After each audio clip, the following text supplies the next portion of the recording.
Hello friends, welcome to our channel इतिहास हमारी नजर से। हिंदू धर्म का इतिहास बहुत प्राचीन है। हिंदू धर्म के इस चैनल में हम आपको बताएंगे कि आखिर में हिंदू धर्म का क्रमशः इतिहास क्या है। ऐसे ही आज की हमारी वीडियो का विषय है, कैसे हुई थी आचार्य चाणक्य की मृत्यु। आखिर आचार्य चाणक्य के साथ क्या हुआ था।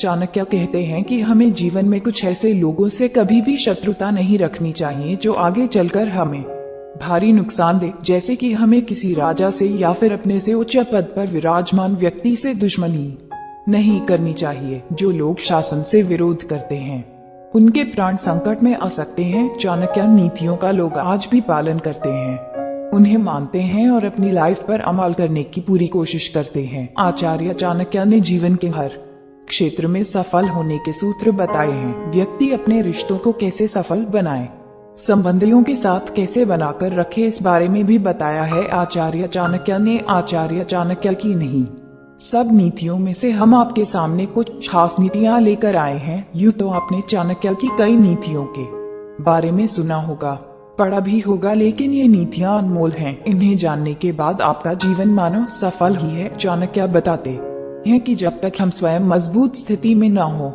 तब तक हमें खुद से मजबूत व्यक्ति से बैर नहीं लेना चाहिए। सही समय की प्रतीक्षा करना चाहिए। इसके बाद चाणक्य कहते हैं कि हमें कभी खुद की आत्मा से द्वेष नहीं करना चाहिए, क्योंकि जो भी व्यक्ति ऐसा करता है उसका अनादर करता है, स्वयं के शरीर का ध्यान नहीं रखता, खान पान में असावधानी रखता है, तो ऐसी स्थिति में व्यक्ति की मृत्यु कभी भी हो सकती है। शास्त्रों के अनुसार मनुष्य स्वयं ही अपना सबसे बड़ा मित्र और स्वयं ही अपना सबसे बड़ा शत्रु भी हो सकता है।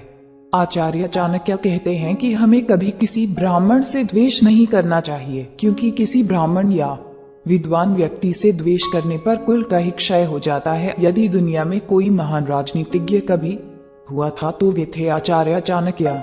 आचार्य चाणक्य द्वारा बताए गए उसूलों पर चलना चाहते हैं। यह दुनिया उनसे एक सफल इंसान और बुद्धिमान व्यक्तित्व पाने की चाहत रखती है, और कई लोग ऐसा करने में सफल भी हो जाते हैं। यदि आप नहीं जानते तो बता देखिए, आचार्य चाणक्य मौर्य के महान व्यक्ति थे। दूसरे लफ्जों में कहें तो यदि आज दुनिया मौर्य काल को याद करती है या फिर वह काल यदि ऐतिहासिक किताबों का हिस्सा बन पाया है तो वह केवल आचार्य चाणक्य की वजह से ही संभव हुआ है। इतिहास की बात करें तो कुछ जगहों पर कौटिल्य के नाम से विख्यात आचार्य चाणक्य ने ही नंदवंश का नाश करके चंद्रगुप्त मौर्य को राजा बनाया। चंद्रगुप्त मौर्य को सीख प्रदान की, एक महान राजा बनने के उपदेश दिए और मौर्य समाज के झंडे को स्वतंत्र हवा में लहरा सकने की सक्षमता प्रदान की। आचार्य चाणक्य के जीवन से जुड़ी कई बातें हम जानते हैं। उनका जन्म, उनके द्वारा अपने जीवन में किए गए महान कार्य जैसे कि अर्थशास्त्र जैसे महान ग्रंथ का लेखन करना,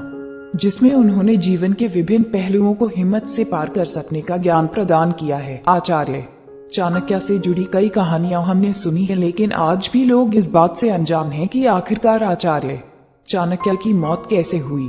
यह कोई सामान्य मौत थी या बनी बनाई साजिश, क्योंकि जाहिर है कि जिस स्तर पर आचार्य चाणक्य मौजूद थे वहीं उनके कई दुश्मन भी मौजूद थे। उनकी मृत्यु को लेकर इतिहास के पन्नों में एक नहीं अनेक कहानियां प्रचलित हैं, लेकिन कौन सी सच है यह कोई नहीं जानता। परंतु आज हम इसी राज से पर्दा उठाने की कोशिश करने जा रहे हैं। आचार्य चाणक्य की मौत को लेकर इतिहास के पन्नों में से दो कहानियां खोजी गई हैं, लेकिन कौन सी सही है इस सार तक कोई नहीं पहुंच पाया है। महान शोधकर्ता भी आज तक यह जान नहीं पाए कि आखिर आचार्य चाणक्य के साथ क्या हुआ था, उनकी मृत्यु का कारण क्या वे स्वयं थे या कोई और। जो दो कहानियां प्रचलित हैं उनमें से पहली कहानी के अनुसार शायद आचार्य चाणक्य ने तब तक अन्न और जल का त्याग किया था जब तक मृत्यु नहीं आई, परंतु दूसरी कहानी के अनुसार वे किसी दुश्मन के षड्यंत्र का शिकार हुए थे जिसकी वजह से उनकी मौत हुई। लेकिन दोनों में से कौन सी कहानी सत्य है इस बात को शोधकर्ता खोज पाने में असमर्थ हैं। ऐतिहासिक तथ्यों के अनुसार एक आम से बालक चंद्रगुप्त मौर्य को आचार्य चाणक्य की सह ने सम्राट बनाया, मौर्य वंश का राजा बनाया, एक बड़ा साम्राज्य उसके हाथों में सौंपा और उसका नाम इतिहास के पन्नों में सुनहरे अक्षरों से लिखवा दिया। आचार्य चाणक्य की सीख से चंद्रगुप्त मौर्य ने मौर्य वंश को एक नया रूप दिया। इस वंश को दुनिया के शक्तिशाली वंश के रूप में प्रकट किया और खुद को एक महान राजा की छवि प्रदान की।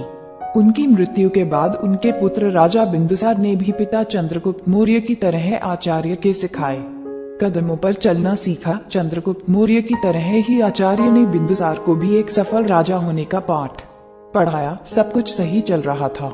आचार्य के अनुशासन तले राजा बिंदुसार अपनी प्रजा को पूर्ण रूप से सुखी रखने में सफल थे, लेकिन दूसरी ओर कोई था जिसे आचार्य की राजा के प्रति इतनी करीबी पसंद नहीं थी। वह था सुबंधु, राजा बिंदुसार का मंत्री, जो कुछ भी करके आचार्य चाणक्य को राजा से दूर कर देना चाहता था। इसके लिए उसने कई षड्यंत्र रचे। उसे राजा को आचार्य चाणक्य के विरुद्ध करने के विभिन्न प्रयास किए, जिसमें से एक था राजा के मन में यह गलतफहमी उत्पन्न कराना कि उनकी माता की मृत्यु का कारण कोई और नहीं वरन स्वयं आचार्य चाणक्य ही हैं। ऐसा करने में सुबंधु कुछ मायनों में सफल भी हुए। धीरे धीरे राजा और आचार्य में दूरियां बनने लगी। यह दूरियां इतनी बढ़ गईं कि आचार्य सम्राट बिंदुसार को कुछ भी समझा सकने में असमर्थ थे। अंततः उन्होंने महल छोड़कर जाने का फैसला कर लिया और एक दिन वे चुपचाप महल से निकल गए। उनके जाने के बाद जिस दाई ने राजा बिंदुसार की माताजी का ख्याल रखा था, उन्होंने उनकी मृत्यु का राज सबको बताया। उस दाई के अनुसार जब सम्राट चंद्रगुप्त को आचार्य एक अच्छे राजा होने की तालीम दे रहे थे, तब वे सम्राट के खाने में रोजाना थोड़ा थोड़ा विष मिलाते थे ताकि वे विष को ग्रहण करने के आदी हो जाएं, और यदि कभी शत्रु उन्हें विष का सेवन कराकर मारने की कोशिश भी कर तो उसका राजा पर कोई असर न हो। लेकिन एक दिन विष मिलाया हुआ खाना राजा की पत्नी ने ग्रहण कर लिया, जो उस समय गर्भवती थी। विष से पूरित खाना खाते ही उनकी तबीयत बिगड़ने लगी।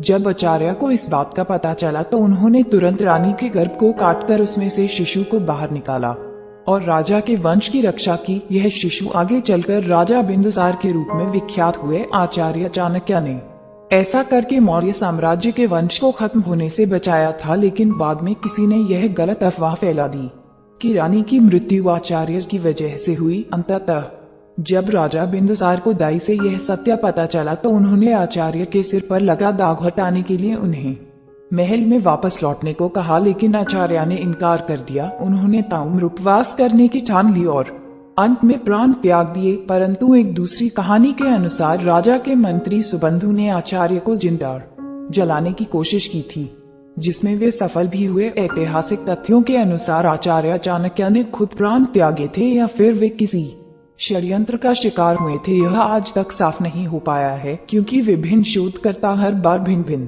परिणामों के साथ सामने आते हैं, जो अंत में यह सवाल खड़ा कर देते हैं कि आखिर चाणक्य के साथ हुआ क्या था। खैर, सच जो भी हो, लेकिन आचार्य चाणक्य के कारण भारतीय इतिहास एक तिजोरी के रूप में सामने आया है, जिसमें चाणक्य नीतियों से भरा खजाना है। यह खजाना आज भी लोगों के काफी काम आता है। हम उम्मीद करते हैं कि आपको इस चैनल के माध्यम से रोचक जानकारियां दे सके। आप अपने सुझाव हमें कमेंट में भेजिए, और अगर आप किसी कहानी या तथ्य के बारे में जानकारी चाहते हैं तो वो भी हमें कमेंट बॉक्स में भेजिए और हमारे चैनल को सब्सक्राइब करें। धन्यवाद।